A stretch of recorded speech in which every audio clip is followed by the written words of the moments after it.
When I slowly regained consciousness in the dark trunk of a moving car, panic set in as I realized I wasn't alone. Through the back seats, I could clearly hear my wife whispering to her new boyfriend, and that's when the terrifying truth began to sink in. You know, sometimes life throws you a curveball so twisted, so utterly messed up, that it makes you question everything you thought was real. My wife giggled, a sickeningly sweet sound, as her lover, a county sheriff, laughed right along with her. "What a loser," he sneered, talking about me. "He never saw it coming," she added, a chilling glint in her eyes. They thought they were talking about a weak, clueless office worker. They thought they were planning my murder without a hitch. But what they didn't know, what they couldn't possibly know, was that the loser they were so casually plotting against was already listening, already watching, and about to unleash a storm they couldn't even begin to imagine. My GPS tracker, tucked neatly into my watch, was already activated. My FBI backup was already inbound. This wasn't just a story about betrayal. It was about the moment my entire world exploded, the shocking twist that shattered my reality, and the brutal comeuppance I was about to deliver. You think you know someone, don't you? You build a life, a home, a quiet suburban dream. That's what I tried to do. Daniel Bradley, insurance adjuster. That was the perfect facade. I'd adjusted my tie in the bathroom mirror that morning, watching my reflection. To everyone in Millbrook Heights, I was just unremarkable. Quiet, methodical. They had absolutely no idea that beneath the pressed khakis and polo shirts lived a man who'd spent 15 years in Army Special Operations, then pivoted to freelance intelligence work. The facade had to be perfect. It allowed me to move, to watch, to eliminate threats without ever drawing a second glance. Even my wife, Tracy, believed the lie. Tracy Bradley, née Davis. Blonde, vivacious, with a laugh that could supposedly light up a room. She was everything I thought I wanted when I decided to build a normal life after years in the shadows. We'd met at a charity fundraiser 3 years ago, and she seemed drawn to my quiet confidence. What she didn't know was that my business trips involved far darker work than processing insurance claims. "Danny, your coffee's getting cold," Tracy called from downstairs, her voice carrying that slight, almost imperceptible edge it had developed over the last 6 months. I descended the stairs to find her scrolling through her phone, barely acknowledging me. She was dressed for her job at the county clerk's office, a seemingly perfect, mundane job. It was perfect for a sheriff's wife, I thought.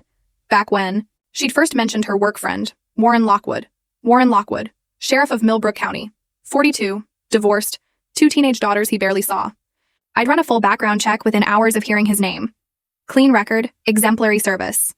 But my instincts, the ones that had kept me alive in places like Kosovo, immediately flagged something. Something about the way Tracy's eyes lit up when she mentioned him.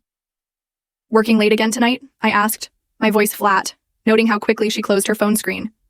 "County budget meeting. Warren thinks it might run past midnight." Her response was practiced smooth. She'd gotten better at lying. I nodded, playing the understanding husband. "I'll probably be reviewing case files anyway. The Morrison claim is more complicated than I thought." There was no Morrison claim. Tonight, while Tracy thought I was buried in paperwork, I would be confirming what I already knew. The micro-tracker I'd placed in her car's air freshener had been telling a story of late-night visits to an address that definitely wasn't the county building. As Tracy gathered her purse, she paused at the door.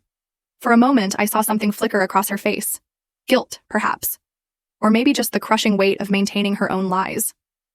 "Love you, Danny," she said, the words feeling rehearsed. Thin. "Love you too, sweetheart." The door clicked shut and my expression immediately hardened. I moved to the window, watching her silver Honda Accord disappear down Maple Street. In my previous life, I'd learned that betrayal came in many forms, sometimes from enemy combatants, sometimes from supposed allies, and sometimes, the deepest cuts, from the people you share a bed with. But Daniel Bradley never forgot a betrayal. And he never, ever forgave one. Moving to my home office, I pulled out a secured satellite phone, one of many tools Tracy had never questioned. My contact answered on the first ring. "Buchanan, Chris. It's Bradley. I need a favor." Christopher Buchanan had been my handler during my transition from military to private sector work. Now a federal liaison, Chris still provided resources when my freelance assignments required government backing. "What do you need?" he asked. "Full surveillance package on Sheriff Warren Lockwood, Millbrook County. And I want to know everything about his relationship with my wife." A pause. "This personal or professional?" Chris knew me. "Both. I have a feeling this goes deeper than adultery." I understood predators. I'd spent years hunting, them in foreign countries, and the instincts were the same everywhere. Warren Lockwood might wear a badge, but there was something in his profile that screamed danger. The kind of man who didn't just steal another man's wife. He destroyed lives. For sport. As I began laying out surveillance photos and behavioral analysis reports across my desk, I felt the familiar cold clarity that came before an operation. Tracy and Warren thought they were playing games with a mild-mannered insurance adjuster. They had no idea they'd declared war on a man who had never lost a battle. 2 weeks later, I was living in a surveillance van 3 blocks from the Riverside Motel. Watching. My high-powered optics showed Warren Lockwood's police cruiser in the parking lot. He'd been inside room 237 for 47 minutes. Tracy's Honda was parked around back, hidden from casual observation, but not from my carefully positioned cameras. My secure laptop chimed with an encrypted message from Christopher Buchanan. The background check on Warren had revealed interesting details. Details that went far beyond a simple affair. Bradley, your sheriff, has connections. 3 suspicious deaths in his jurisdiction over the past 5 years. All ruled accidents or suicides. All had something in common. They filed complaints against local law enforcement. Sending full files. This might be bigger than personal. CB, my jaw tightened as I scrolled through the attachments. Marcus Wheeler, a local teacher who'd witnessed police brutality, apparent suicide by hanging. Sarah Chun, a journalist investigating missing evidence from drug busts. Car accident on a clear, dry road. Tommy Rodriguez, a mechanic who'd serviced police vehicles and started asking questions about modifications. Overdose, despite no history of drug use. The pattern was clear to anyone who knew how to look. Warren Lockwood wasn't just a corrupt cop. He was a systematic killer who used his badge as cover. And now he had Tracy, helping him. Whether she knew it or not, she was in too deep. Through my earpiece, I could hear the conversation from the motel room, thanks to the listening device I'd planted earlier that week. What I heard made my blood run cold. The Bradley problem needs to be handled soon. Warren's voice crackled through the static. He's been asking too many questions around town. Someone mentioned seeing him near the Chin accident site last month. My grip tightened on the steering wheel. I'd been investigating Sarah Chin's death as part of a freelance assignment for her editor. I'd been careful, but apparently not careful enough. You really think Danny knows something? Tracy's voice held a note of genuine concern. It might have been touching if she weren't discussing my potential murder. I think your husband isn't as boring as he pretends to be. My contact at the FBI ran his prints from that coffee cup you brought me. Daniel Bradley officially died in a car accident in Montana 5 years ago. The silence stretched for several agonizing seconds before Tracy spoke again. What does that mean? It means whoever you're married to, it's not Daniel Bradley. And people who fake their deaths usually have very good reasons for doing it. I allowed myself a cold smile. Warren was smarter than I'd given him credit for, but not smart enough. The Montana death had been part of my transition out of official military service, a staged accident to create the clean identity I needed for freelance work. But Warren's FBI contact would only find the cover story, not the real history buried beneath layers of classified documents. So, what do we do? Tracy asked. Same thing we did with the others, except this time, we make sure there's no body to find. How about a boat? We take him out to the deep water, weigh him down good, and let the river do the rest. Warren, I don't know if I can. You're in this now, baby. Too deep to back out. Besides, once he's gone, there's nothing stopping us from being together. I'm thinking about that life insurance policy you mentioned. I'd heard enough. I closed the laptop and started the van's engine, my mind already calculating the next phase of my operation. Warren and Tracy had just admitted to multiple murders and were planning my own death. In the old days, I would have called in an airstrike and watched the building burn. But this was personal now. This required a more intimate approach. As I drove back toward town, I made a mental inventory of the resources I'd need. My safe house in the industrial district contained enough weapons and equipment to outfit a small army. My contact network spanned 3 continents, and most importantly, I had something Warren and Tracy didn't expect: the patience to let them make the first move. They wanted to kill Daniel Bradley, the insurance adjuster. Instead, they were about to meet the man who had once cleared an entire terrorist cell using nothing but a knife and his bare hands. But first, I had a phone call to make. Marcos, it's Bradley, I said when my backup contact answered. I need you to activate the protection protocols for my wife. She doesn't know what she's gotten into, but she's about to become a very dangerous woman. Marcos Holland, another former military operative now working private security, didn't ask questions. How dangerous? The kind that ends with body bags if we're not careful. I'm sending you everything I have on Sheriff Warren Lockwood. This is going to get messy. When do we move? I checked my watch. If my analysis was correct, Warren and Tracy would make their move within the next 72 hours. They'd wait for the right opportunity. Probably one of my supposed business trips when my absence wouldn't be immediately noticed. Soon, but I want them to think they're winning first. The best traps look like opportunities. As I pulled into my driveway, I saw Tracy's Honda already in the garage. She was home early, probably preparing for whatever story she'd tell about tonight's budget meeting. I paused at the front door, listening to her moving around inside, humming softly as she prepared to look me in the eye and lie. The old Daniel might have felt something resembling heartbreak, but that man had died in a dozen different conflicts across 3 continents. What remained was a predator who had just learned that his prey was more dangerous than expected, and infinitely more deserving of what was coming. The call came on a Thursday evening, exactly 48 hours after I'd overheard the motel room conversation. I was in my study, apparently reviewing insurance files, when my secure phone buzzed with a message from an unknown number. "Mr. Bradley, we have your wife. Cabin at Miller's Point. Come alone. Bring no weapons. You have 1 hour. W." I stared at the screen, processing the tactical situation. Miller's Point was an isolated area 20 miles north of town, accessible only by a single dirt road that wound through thick forest. Perfect for an ambush, but also perfect for what I had planned. I'd been expecting this move for 2 days, ever since planting subtle evidence that I was getting too close to Warren's other activities. The bait had been a series of staged photographs left where Tracy would find them. Pictures of the Chin accident site, copies of police reports with highlighted discrepancies, and a fake investigation timeline that suggested I was weeks away from exposing everything. What Warren and Tracy didn't know was that I'd been to Miller's Point before. 3 months ago, while scouting potential safe sites for a different operation, I'd mapped every approach, identified all the tactical advantages, and even cached supplies in a hidden bunker I'd constructed in the woods. I checked my watch. 9:47 p.m. If I left now, I'd arrive exactly on schedule. But first, I activated the emergency protocol I'd established with my backup team. A single text message to Christopher Buchanan. "Going dark. Lockwood has made his move. If you don't hear from me by midnight, execute Blackwater Protocol." Blackwater Protocol was my nuclear option. A complete evidence dump that would simultaneously expose Warren's murder spree, reveal Tracy's involvement, and trigger a federal investigation that would leave no stone unturned. It was my insurance policy, and my revenge plan, if things went sideways. The drive to Miller's Point took 37 minutes through winding country roads. My rental sedan, a nondescript gray Toyota that concealed armor plating and run-flat tires, handled the rough terrain with deceptive ease. As I climbed into the hills, my mind shifted into the cold, calculating state that had kept me alive through countless hostile operations. Through my night vision optics, I could see the cabin's warm glow filtering through the trees. Warren's patrol car was parked out front along with an unmarked SUV that my sources had identified as belonging to Deputy Jake Morris, Warren's most trusted accomplice, and according to Chris's intelligence, his partner in at least 2 of the previous murders. I parked exactly where Warren would expect me to, in full view of the cabin, vulnerable to crossfire from multiple angles. As I walked toward the front door, I appeared every inch the desperate husband coming to save his wife. What the watchers couldn't see were the ceramic knife blades concealed in my belt, the flashbang grenades disguised as cigarette packs, or the GPS beacon that was already transmitting my location to Marcos Holland's tactical team. The door opened before I could knock. Warren Lockwood stood silhouetted against the interior light, his service weapon drawn, but held casually at his side.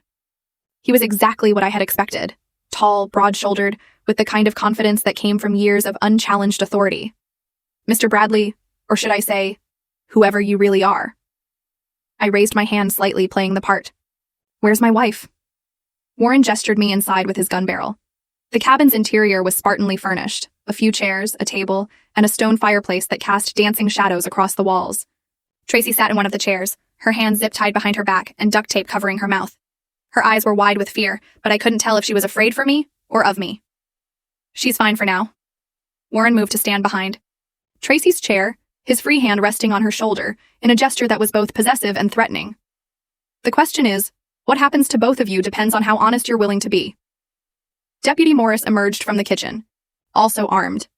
He was younger than Warren, with the nervous energy of someone who was in over his head, but too committed to back out. I filed away his position and stance. Morris was the weak link, the one who would break first under pressure. "See, here's what I think happened," Warren continued, beginning to pace. "I think you're some kind of federal agent, FBI, maybe DEA, doesn't matter. Point is, you've been sniffing around my business and that stops tonight." I allowed confusion to cross my features. "Federal agent? Warren, I adjust insurance claims. I drive a 15-year-old sedan, and my biggest excitement is finding discrepancies in medical billing." "Really?" Warren smiled, but there was no warmth in it. "Then explain this." He nodded to Morris, who produced a manila folder. Inside were photographs, me near the Chin accident site, detailed notes about police evidence procedures, and a timeline that would have impressed even seasoned investigators. "You've been busy, Danny. 3 months of surveillance, questioning witnesses, analyzing crime scenes. That's not insurance work. That's investigation. I maintained my bewildered expression. I don't understand, Tracy. What is he talking about? It was then that Tracy made her choice. She shook her head frantically, making muffled sounds behind the tape. When Warren pulled it away, her first words weren't what I expected. Danny, run. He's going to kill us both. Warren's insane. He murdered those people and he thinks you know about it. The surprise on Warren's face was genuine. Whatever he'd expected from Tracy, it wasn't a betrayal. But I had seen this before. When death became real, people often discovered loyalties they didn't know they had. Shut up, you stupid bitch. Warren backhanded Tracy across the face, sending her chair toppling sideways. You were supposed to... That's when I moved. The first ceramic blade took Morris in the throat before he could raise his weapon. The second buried itself in Warren's gun hand, causing him to drop his service pistol. In the space of 3 seconds, Daniel Bradley had transformed from mild-mannered insurance adjuster to lethal predator. But Warren was tougher than his deputy. Instead of going for his weapon, he lunged for Tracy, hauling her upright and pressing a backup pistol to her temple. Stop right there. I don't know who you are, but your wife dies if you take another step. I froze, calculating angles and probabilities. At this distance, with an unstable shooter holding a hostage, even my enhanced reflexes couldn't guarantee Tracy's safety. Let her go, Warren. Your fight is with me. My fight is with whoever's been trying to destroy my life. Warren's voice was rising, panic beginning to override his tactical thinking. You think I don't know what this is? You're trying to frame me for murders I didn't commit. I almost laughed. Even now, with the evidence stacked against him, Warren was trying to maintain his innocence. But there was something in his tone, a genuine confusion that made me recalculate the situation. If he didn't kill them, then who did? Warren's expression shifted. And for a moment, I saw not a corrupt sheriff, but a man who was in over his head.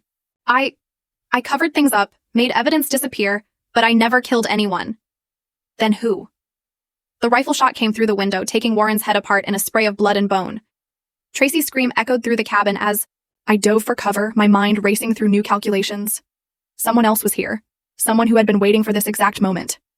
As I dragged Tracy behind the overturned table, I could hear vehicles approaching, multiple engines moving fast. Through the shatter, window muzzle flashes lit up the darkness like deadly fireflies. This wasn't Warren's endgame. This was someone else's cleanup operation, and Daniel Bradley was about to discover that he'd walked into a trap far more sophisticated than anything a small-town sheriff could have devised. The gunfire erupted from 3 directions simultaneously, turning the cabin's windows into showers of glass and splinters. I pressed myself against the floor, pulling Tracy down beside me as bullets chewed through the wooden walls above our heads. In the strobing muzzle flashes, I caught glimpses of our attackers. At least 6 figures in tactical gear, moving with military precision. This wasn't random violence. This was a coordinated strike by professionals. Danny, what's happening? Tracy's voice was barely audible over the gunfire, her face streaked with Warren's blood. Someone who wants us both dead, I replied, my mind racing through tactical options. The cabin's construction was typical rural American. Wood, frame, minimal cover, multiple vulnerability points. We had perhaps 90 seconds before the attackers finished their suppression fire and moved to assault positions. My fingers found the GPS beacon clipped to my belt. Marcos Holland's team would be responding to the emergency signal, but they were at least 20 minutes out. In a firefight, 20 minutes might as well be 20 hours. The gunfire paused, and I heard the distinctive sound of magazines being reloaded. In that brief lull, I recognized something that chilled my blood. The attackers were communicating in Russian. Sector clear, moving to position 2. Target acquisition negative. Confirm Bradley location. Orders are both subjects eliminated. No witnesses. My blood went cold. Whoever had sent this team knew my real name and wanted me dead specifically. This wasn't about Warren's local corruption. This was connected to my previous life. Listen to me carefully, I whispered to Tracy. When I move, you go out the back window and run for the tree line. Don't stop. Don't look back. Follow the creek bed north for 2 miles, then wait for pickup. I'm not leaving you. Yes, you are. My voice carried the authority of someone accustomed to being obeyed in life or death situations. These people are here to kill us both. Your only chance is if I can buy you time to escape. I pressed a small device into her hand, an emergency beacon that would guide Marcos's team to her location. Press the button when you reach the creek. Help will come. Before Tracy could protest further, I grabbed Warren's dropped service weapon and the spare ammunition from Morris's belt. The dead deputy also carried flashbang grenades and a tactical knife, tools I could use. The assault began 30 seconds later. The front door exploded inward as breaching charges detonated, simultaneously with the rear entrance. Smoke grenades filled the interior with thick choking clouds while tactical lights swept through the haze, searching for targets. I was already moving. The first attacker through the front door met my knife between his ribs, the blade finding the gap in his tactical vest with surgical precision. I stripped the man's rifle and rolled toward the fireplace as automatic weapons fire chewed through the space where I'd been standing. Through the chaos, I saw Tracy disappearing through the shattered back window, her silhouette briefly visible against the starlight before the forest swallowed her. Good. At least one of them might survive this. The second attacker rounded the corner into my field of fire. 3-round burst, center mass, target down. But these weren't amateurs. They adapted quickly, using coordinated movement and overlapping fields of fire to box me in. Bradley. Located kitchen area. Initiate containment protocol. I moved before they could execute their maneuver, using the fireplace chimney as cover while I planned my next move. The tactical situation was deteriorating rapidly. Too many shooters, too little cover, and no clear escape route. That's when the explosions started outside. Marcos Holland's voice crackled through my earpiece. Daniel, this is Overwatch. We are engaging hostile forces on your perimeter. Keep your head down and wait for my signal. Through the cabin's walls, I could hear the distinctive sound of my backup team's arrival. Suppressed sniper fire, coordinated assault positions, and the kind of tactical chatter that marked elite operators. Marcos had brought serious firepower. The Russian voices outside grew more urgent. Federal response team on site, execute extraction protocol. Primary target elimination is priority 1. Negative, too much heat, fall back to secondary positions. Command will not accept mission failure. Bradley dies tonight. I smiled grimly. Whoever had sent this team clearly didn't understand who they were dealing with. The old Daniel Bradley might have been vulnerable, but the man who had survived 3 tours in hostile territory and countless black operations wasn't going down without a fight. Using the Russians' momentary confusion as they repositioned to deal with Marcos's team, I moved to Warren's body and retrieved the sheriff's backup weapon, a .357 revolver that would be reliable in close quarters. I also found something unexpected, a thumb drive in Warren's shirt pocket, wrapped in waterproof plastic. Whatever was on that drive was important enough for Warren to protect it, even while planning a murder. I pocketed it as the cabin's remaining windows exploded under sustained gunfire. Daniel, this is Overwatch. We have multiple hostiles in retreat. Confirm your status. Alive and mobile. Tracy is in the wind, heading north along the creek bed. Priority is her extraction. Understood. We have thermal signature moving through the trees. Dispatching recovery team. The firefight continued for another 7 minutes, but the tide had turned. Marcos's team was using night vision and thermal optics against enemies who were now operating in full retreat mode. One by one, the muzzle flashes went silent. When the silence finally came, it was absolute. I waited another 60 seconds before moving, my weapon ready as I cleared each room of the cabin. Morris and Warren were dead, along with 2 of the Russian operatives. The others had vanished into the forest, but they'd left behind evidence. Weapons, equipment, and most importantly, tactical communications gear that might reveal who had sent them. Building secure, Marcos announced as he entered through the destroyed front door. 4 hostiles down, 3 escaped. Tracy is safe. We found her at the creek and she's being medically evaluated. I holstered my weapon and surveyed the carnage. This wasn't about Warren's local operation. Someone used his corruption as cover for a much bigger play.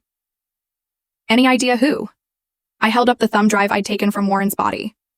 Maybe. But first, I need to know how Russian special forces knew I was going to be here tonight. The implications were chilling. Someone with access to high-level intelligence had orchestrated this entire scenario. Warren's corruption, the affair with Tracy, even my investigation. They'd been manipulated into this confrontation, and only Marcos's timely intervention had prevented it from ending with everyone dead. As Marcos coordinated the cleanup operation, I stepped outside the cabin and looked up at the star-filled sky. Somewhere out there, the people responsible for tonight were probably already planning their next move. They'd made one crucial mistake, though. They tried to kill Daniel Bradley and failed. Now, I wasn't just investigating corruption or dealing with a cheating wife. Now I was hunting the people who had turned my life into a war zone. And Daniel Bradley had never lost a war. The safe house in the industrial district looked like any other abandoned warehouse from the outside. Inside, however, it contained enough surveillance equipment and weapons to outfit a small military unit. I sat at a bank of computer monitors. The thumb drive from Warren's body connected to an air-gapped system designed to analyze digital evidence without risking contamination of my primary networks. Tracy sat across the room, wrapped in a blanket and nursing a cup of coffee that had gone cold an hour ago. She hadn't spoken much since Marcos's team had extracted her from the woods. The psychological shock of watching Warren's head explode, followed by a running gun battle through the forest, had left her in a state of stunned silence. The drive contains financial records, Christopher Buchanan reported over the secure video link. Wire transfers, offshore accounts, payment schedules. Warren was receiving money from a shell company called Meridian Solutions, $50,000 every month for the past 3 years. I scrolled through the files, my expression growing darker with each revelation. Payment for what services? According to the metadata, Warren was providing intelligence on federal investigations in his jurisdiction, specifically, any FBI or DEA operations that might impact certain business interests in the region. What kind of business interests? Chris's face on the monitor looked grim. That's where it gets complicated. Meridian Solutions is owned by another shell company, which is owned by another shell company. But if you follow the ownership chain far enough, it leads to Viktor Petrov. My blood went cold. Viktor Petrov, a name from my previous life. A Russian oligarch with connections to organized crime, arms dealing, and human trafficking.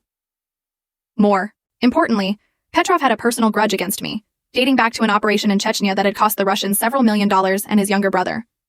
So this was never about Warren and Tracy, I said, the pieces finally clicking into place. Petrov has been planning this for years. He identified Warren as a useful asset, turned him into a paid informant, then used Tracy to get close to me. It gets worse, Chris continued. According to these records, Tracy wasn't an accidental target. Petrov's people researched your background, identified her as someone who fit your psychological profile, and arranged for you to meet her at that charity fundraiser 3 years ago. Across the room, Tracy's head snapped up. What? No, that's not... Danny and I met by chance. I was working the registration table, and he came over to ask about the silent auction.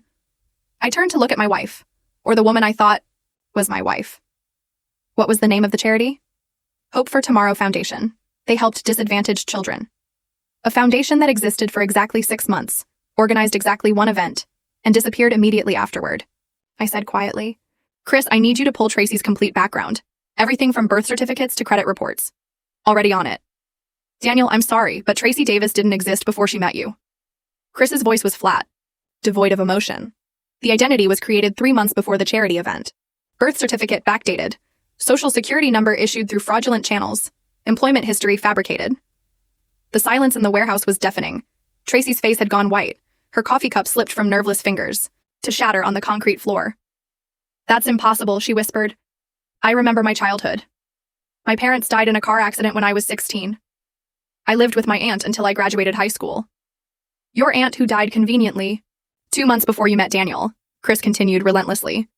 No surviving relatives, no close friends who could contradict the cover story. Whoever programmed you did an excellent job. I watched Tracy's face as the truth hit her. The confusion, the denial, the growing horror as she realized that her entire life was a lie.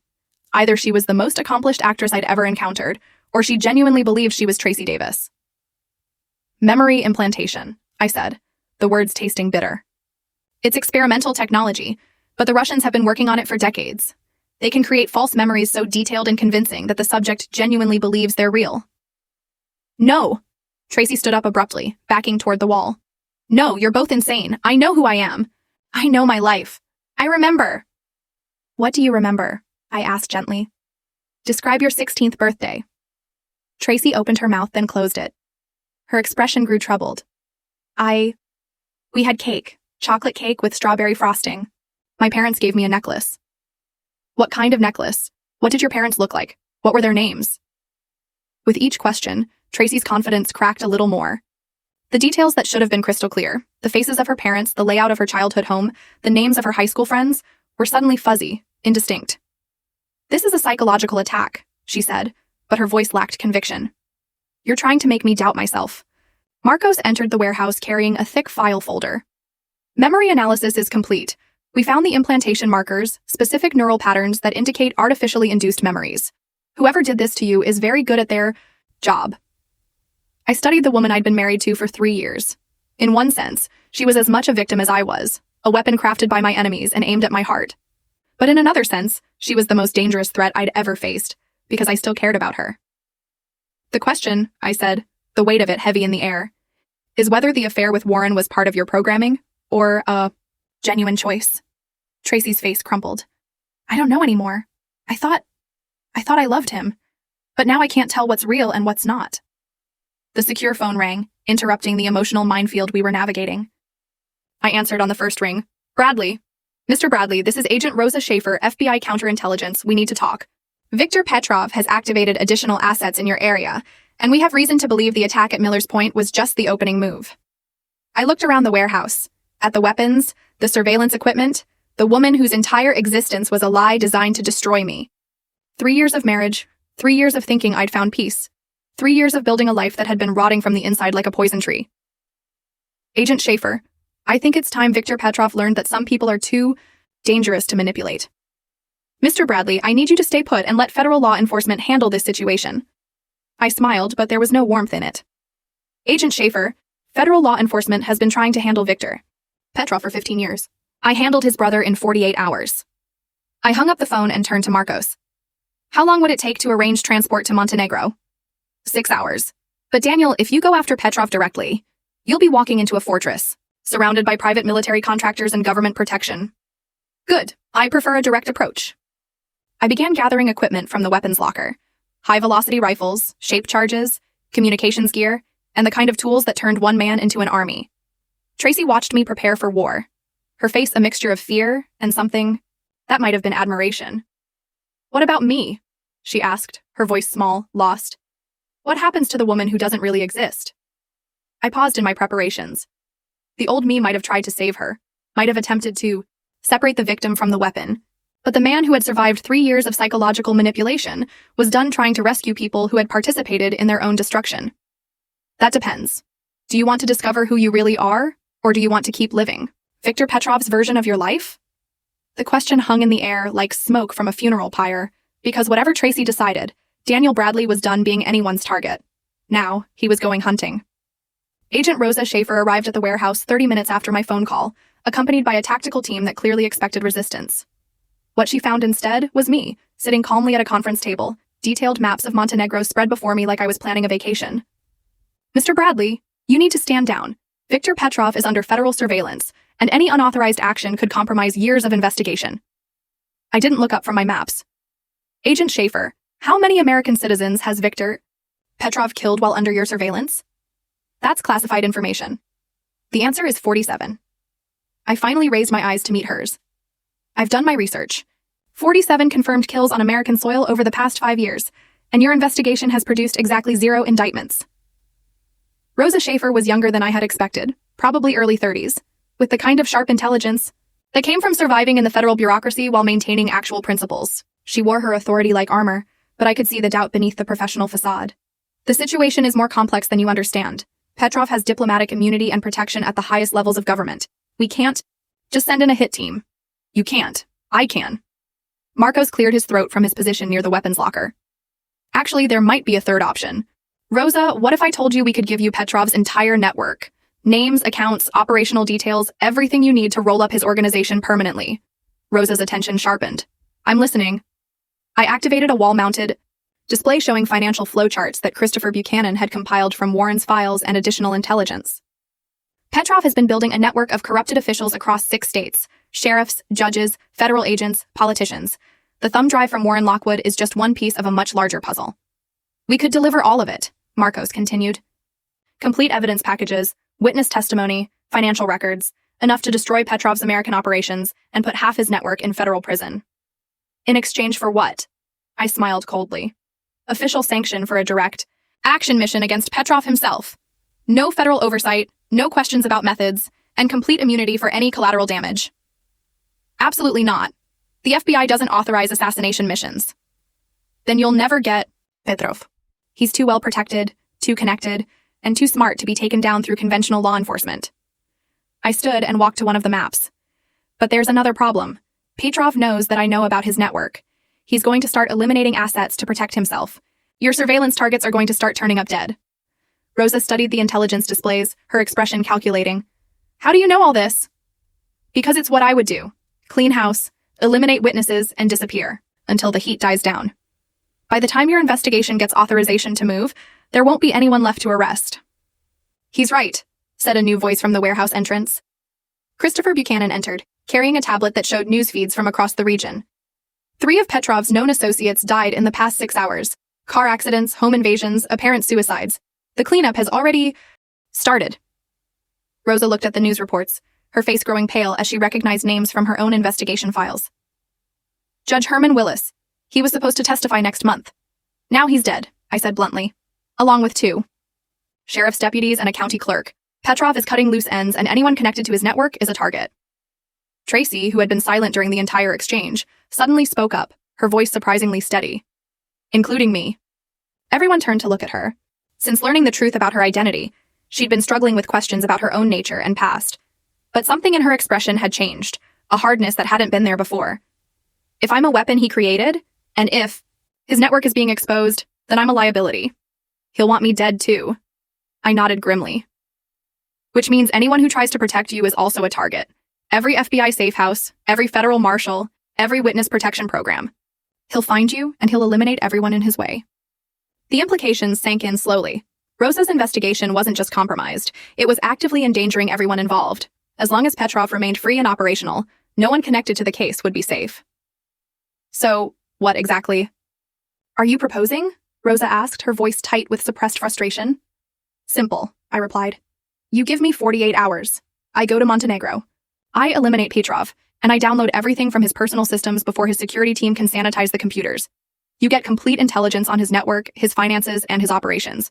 In return, I get immunity for any actions taken during the mission.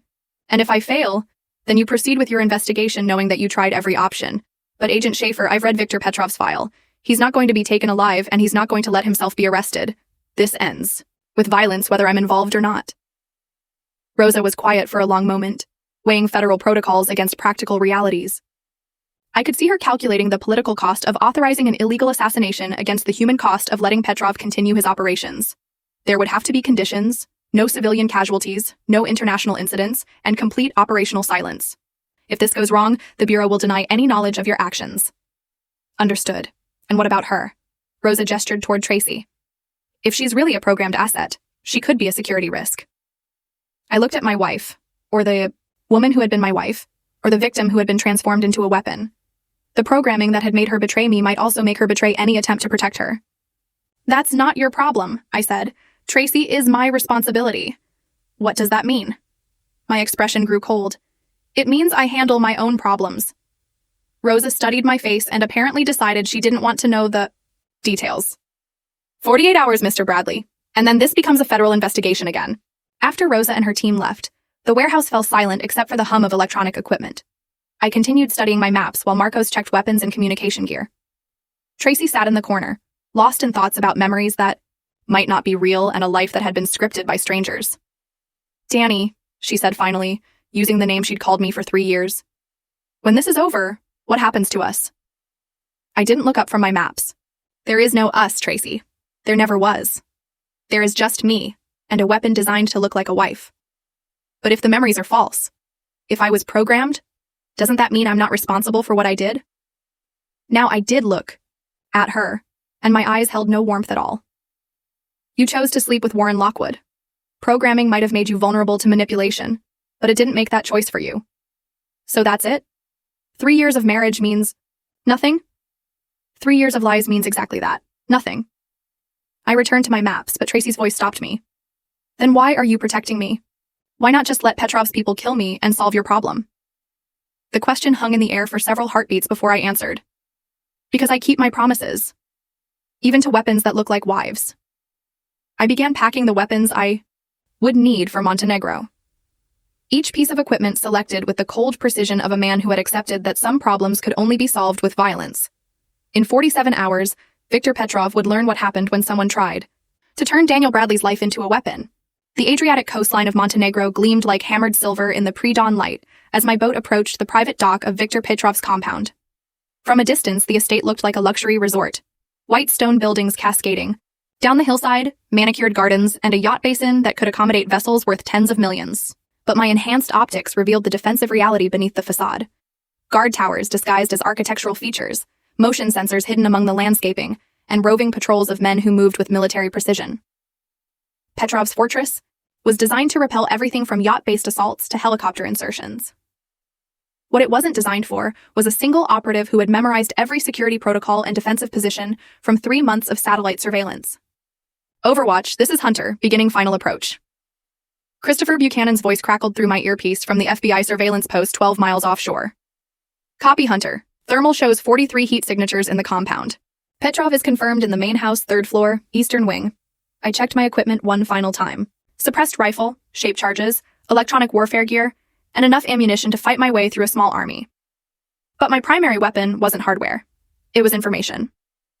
For the past week, while Agent Rosa Schaefer believed I was planning A frontal assault, I had been implementing a much more sophisticated strategy. Using intelligence gathered from Warren's files and additional sources, I'd identified 3 of Petrov's key lieutenants and systematically compromised their personal communications. The security chief believed there was an internal investigation into missing weapons. The financial officer thought a rival organization was planning to steal operational funds. The head of computer security was convinced that foreign intelligence services had penetrated their networks. Each man was primed to suspect the others of betrayal. I just needed to light the fuse. I anchored my boat in a small cove 200 meters from the main dock and slipped into the water. My wetsuit and rebreather gear allowed me to approach underwater. The compound sonar was sophisticated, but it was calibrated to detect vessels, not individual swimmers.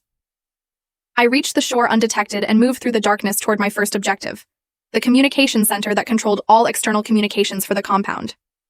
If Petrov couldn't call for help, his private army would be operating blind. The guard patrol passed my position exactly on schedule. Petrov's security was professional, but predictable. I waited until they were 40 meters away, then sprinted across the open ground to the communications building. The door locks were electronic, but not beyond my capabilities.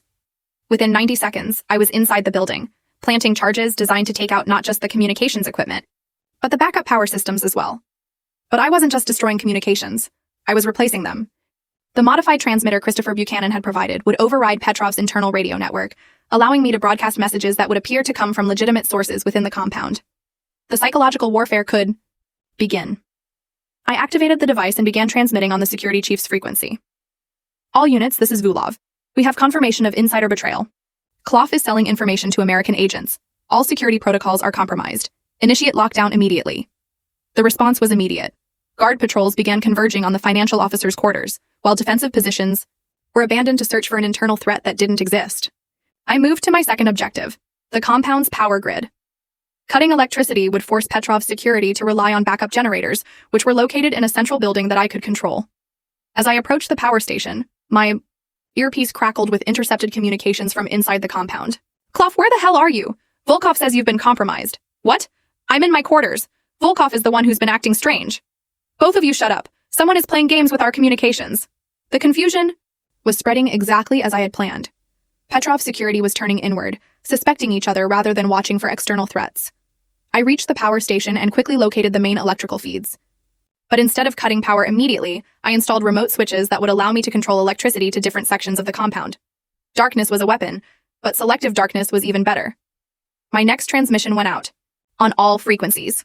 Emergency alert. American Special Forces have infiltrated the compound. They're using our own communications against us.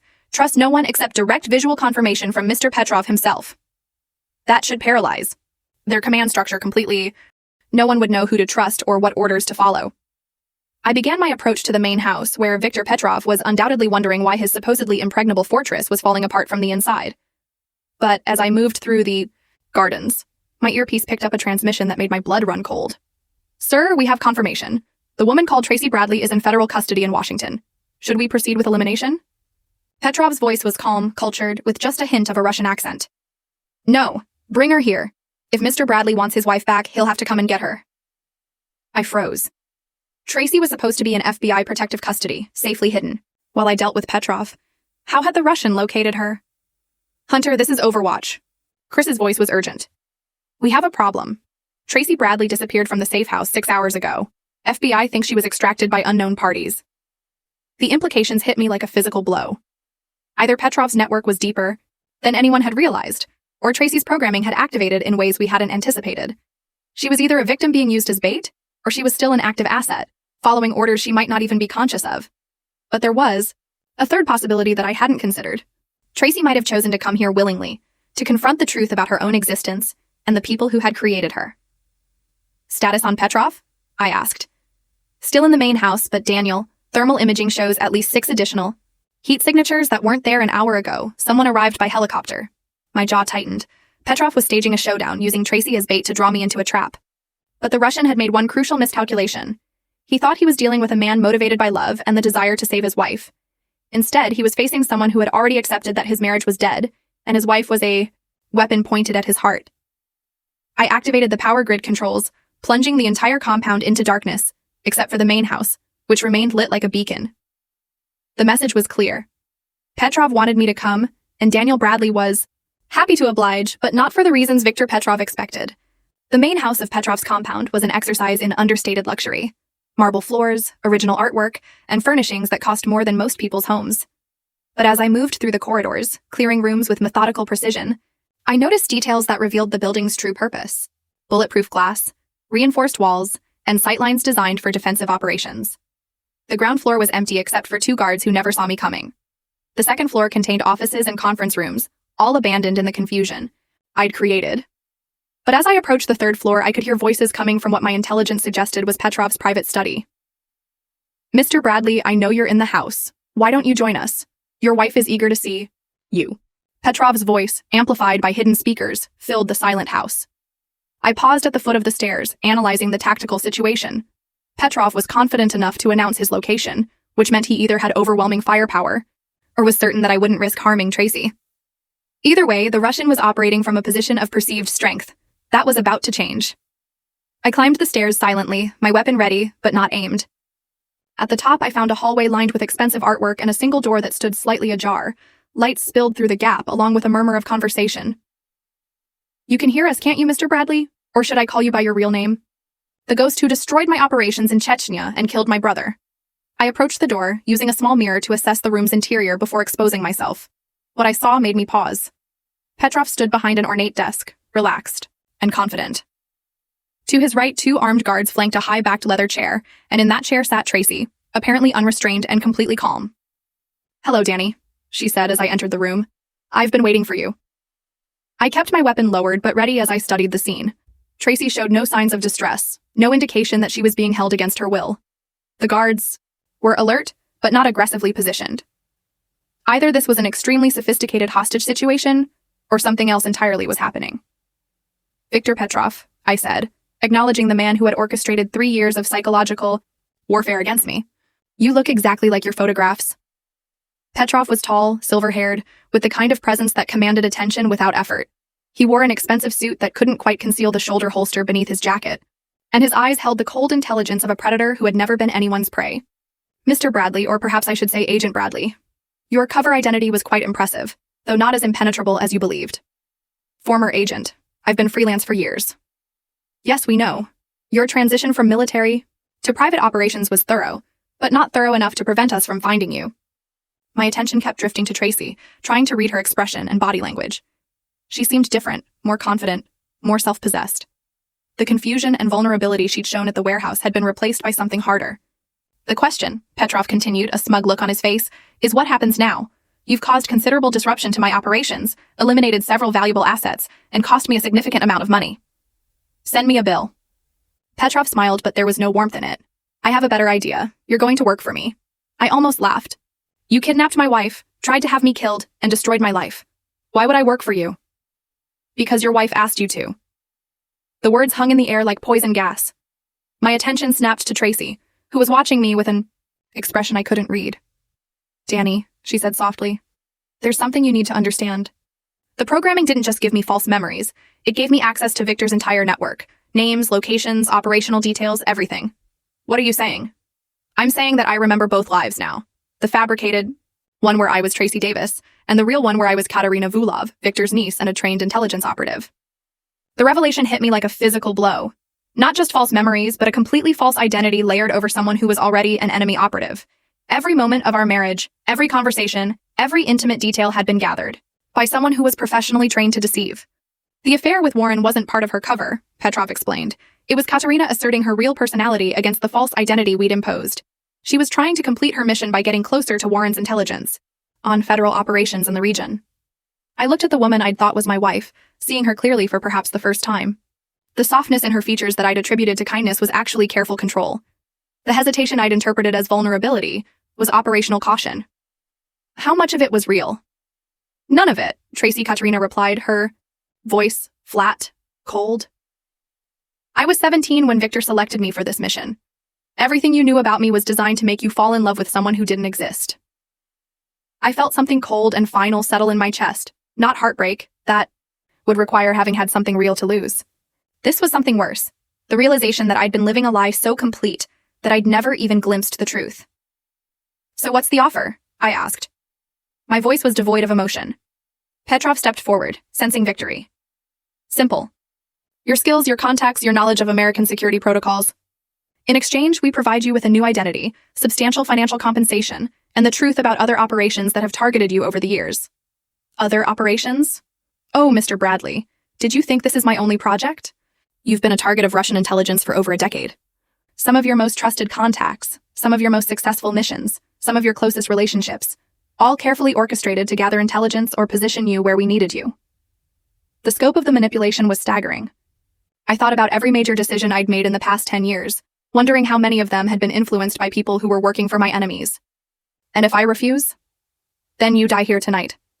And Katerina returns to her real life as my niece and heir. Either way, the Daniel Bradley identity ends tonight. I was quiet for a long moment, apparently considering the offer. Behind Petrov, the guards relaxed slightly, reading my silence as capitulation. There's just one thing I don't understand, I said finally. Yes, if Katerina is your niece, and if this has all been an elaborate intelligence operation, why did you try to have us both killed at Miller's Point? Petrov's expression flickered for just a moment. The operation had run its course. It was time to eliminate all evidence, including your own niece. Katerina knew the risks. I nodded slowly, then looked directly at Tracy. Katerina. Is that what you thought? That your uncle was willing to sacrifice you to clean up his operation? Something shifted in her expression. A crack in the confident facade. Victor explained. The Americans were closing in. It was necessary to eliminate everyone who could testify about the network, including you. My voice was gentle, almost sympathetic. You weren't extracted from FBI custody, Katerina. You escaped because Victor's people were coming to kill you too. The silence in the room was absolute. Petrov's face had gone very still, and his guards were beginning to look uncertain. You see, I continued, my voice gaining a chilling calm. I've spent the last week studying your uncle's operational methods. He doesn't leave witnesses, and he doesn't trust family loyalty over operational security. You've been programmed twice. Once with false memories to make you fall in love with me, and again with false loyalty to make you trust the man who ordered your death. Katerina's eyes widened as the implication sank in. She looked at Petrov with growing horror. Uncle, is that true? Petrov's hand moved toward his shoulder holster, but I was already moving. The first shot took the guard on the left in the chest. The second dropped the guard on the right. Petrov's weapon cleared leather just as my third shot took him in the shoulder, spinning him around and sending his gun flying across the room. In the sudden silence, I walked over to where Petrov lay bleeding on the marble floor. The thing about psychological warfare, I said conversationally, is that it works both ways. I looked at Katerina, who was staring at her uncle, with a mixture of shock and rage. The question now is what you choose to do with the truth. But as I watched her face, I realized that the choice had already been made. Whatever programming had controlled her was breaking down, replaced by the cold fury of someone who had finally understood how completely she'd been betrayed. Victor Petrov had created the perfect weapon to destroy Daniel Bradley's life. He just hadn't realized that weapon would eventually be pointed at him. The study fell silent except for Victor Petrov's labored breathing and the distant sound of sirens approaching the compound. I stood over the wounded Russian, my weapon trained on the man who had orchestrated 3 years of psychological warfare. While Katerina sat motionless in the leather chair, staring at her uncle with eyes that held no trace of the woman who had called herself Tracy. The Montenegro police will be here in 15 minutes, I said, checking my watch.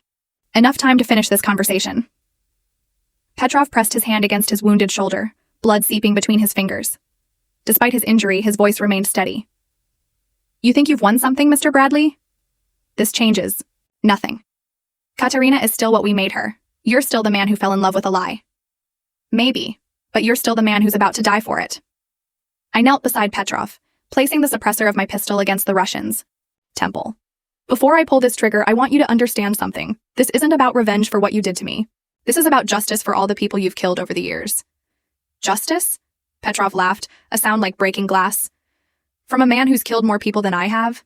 From someone whose hands are covered in blood from 3 continents? The difference, I said quietly, my voice flat, is that I killed enemies. You killed innocents. Innocence? Petrov's eyes flicked toward Katerina. Tell him, my dear niece. Tell him about the innocents you've killed in service to our cause. Katerina spoke for the first time since the shooting. Her voice was flat and emotionless.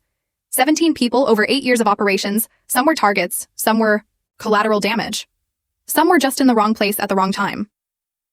I absorbed this information without changing my expression. The woman I thought was my wife had been a professional killer long before she'd been programmed to seduce me. Every tender moment, every intimate conversation, Every declaration of love had come from someone whose hands were stained with innocent blood. Does that change your mind about justice, Mr. Bradley? I stood up, my weapon still trained on Petrov. No, it just changes who receives it. The gunshot was muffled by the suppressor, but the effect was immediate. Viktor Petrov's eyes went blank, and his body relaxed into the stillness of death. I turned to face Katerina, who hadn't moved during the execution. Your turn. She looked up at me without fear. I suppose you have questions. Just one. Were you ever going to tell me the truth? Which truth? That I was programmed to love you? Or that underneath the programming I actually did? The question hung between us like a blade. I studied her face, looking for deception, for manipulation, for any sign that this was another layer of the psychological warfare that had defined our relationship. The programming created false memories, Katerina continued. But it couldn't create false emotions. The woman who loved you was real, even if everything else about her was fabricated. Any affair with Warren? The Katerina part of me asserting itself. The trained operative trying to complete her mission by getting closer to his intelligence network. But also, she paused, struggling with words, also, the only way I could rebel against loving someone I was supposed to destroy. I walked to the window, looking out at the compound where my psychological warfare had turned Petrov's security forces against each other. In the distance, I could see police vehicles approaching, their lights flashing like angry stars. What happens now? Katerina asked. Now you make a choice. You can try to escape before the police arrive, disappear into whatever network Victor left behind, and continue being the weapon he created, or you can stay and face justice for the 17 people you killed. And if I choose justice, then I'll spend the rest of my life in prison, and maybe find some peace in paying for what I've done. Katerina was quiet for a moment, contemplating a future that offered no good options. What about you? What happens to Daniel Bradley?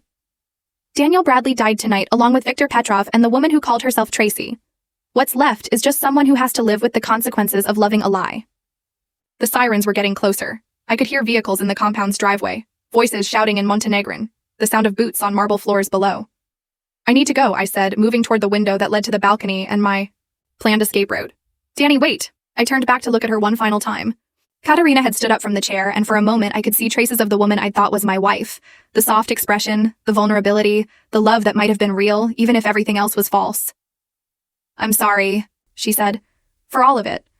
For the lies, for the betrayal, for not being the woman you deserve to love. I studied her face, memorizing details I would carry for the rest of my life. I know. Then I was gone, disappearing over the balcony. As the police reached the 3rd floor, Katerina heard them shouting, heard the door being kicked in, heard the gasps as they discovered the bodies. She remained standing beside her uncle's corpse, her hands visible and empty as armed officers flooded into the room. When they demanded she identify herself, she answered truthfully for perhaps the first time in 8 years. My name is Katerina Vulov. I am a Russian intelligence operative, and I surrender myself to the authorities. As the police handcuffed her and read charges in broken English, Katerina caught a glimpse of movement on the hillside beyond the compound. A single figure, making his way toward the coastline, moving with the purposeful stride of someone who had finally finished a job. Daniel Bradley had kept his promise. The people responsible for destroying his life were dead or facing justice. The network that had manipulated him for years was exposed and broken. But as Katerina was led away in handcuffs, she wondered if he understood the true cost of his victory. He'd won the war against his enemies, but in doing so, he'd lost everything that made the victory worth having. 3 days later, Agent Rosa Schaefer received an encrypted message with attachments containing complete intelligence on Viktor Petrov's American network. 47 arrests followed, including corrupt officials in 6 states and 3 federal agencies. The largest counterintelligence operation in FBI history was credited to anonymous sources and closed dozens of cases that had been stalled for years. Katerina Vulov was extradited to the United States, where she pled guilty to multiple charges and received life in prison without possibility of parole. During her sentencing, she made a statement to the court. I killed 17 innocent people in service to causes I believed in. I betrayed a man who loved me because I was programmed to do so. I cannot undo these actions, but I can spend the rest of my life ensuring that the intelligence I possess is used to prevent others from following the same path. The judge noted her cooperation with federal authorities and recommended she be housed in a facility where her intelligence background could be used for counterterrorism education. And somewhere in the world, a man who was no longer Daniel Bradley read about the trial in a newspaper while sitting in a cafe in a city where no one knew his name. He'd built a new identity, taken on new work, started a new life that bore no resemblance to the suburban existence he'd shared with the woman who hadn't really existed. He felt no satisfaction at Viktor Petrov's death, no relief at Katerina's imprisonment, no joy at the destruction of the network that had targeted him. Justice had been served. Revenge had been completed. But the cost had been everything he'd thought he'd wanted from life. Daniel Bradley had learned the fundamental truth about betrayal. Sometimes winning meant accepting that you'd lost everything worth fighting for in the first place. But he'd also learned something else. He'd learned that some prices were worth paying, and some battles were worth fighting, even when victory felt like defeat. The man who was no longer Daniel Bradley finished his coffee, folded his newspaper, and walked out into a world where he could trust no one completely, but feared no one either. He'd become exactly what his enemies had always claimed he was, a ghost who could disappear at will, strike without warning, and leave no trace of his passing. It wasn't the life he'd planned, but it was the life their betrayal had earned. And in the end, that was justice enough.